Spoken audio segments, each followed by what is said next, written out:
Let's see how he works. He's doing the welding. But we do welding by laser.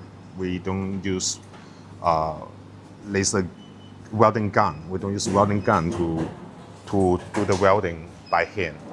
So you can see our products, our welding point.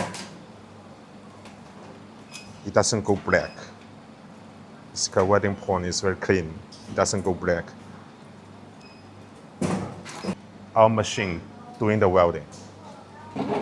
I'll give you a video.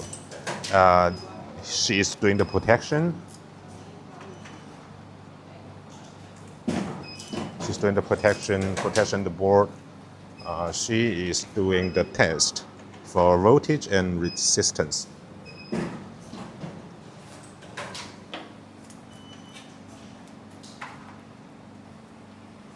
And she is doing the flex cable protection.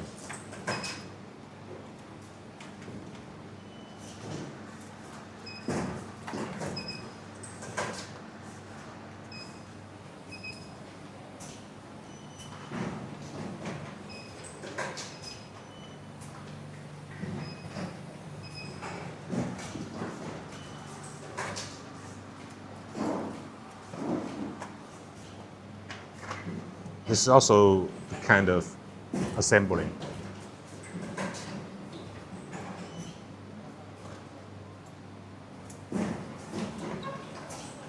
Because of the design of the battery, the original one doesn't have that part, so we need to add something to make it. And she's doing the test also. This is a final test. We test every single piece. Every single piece.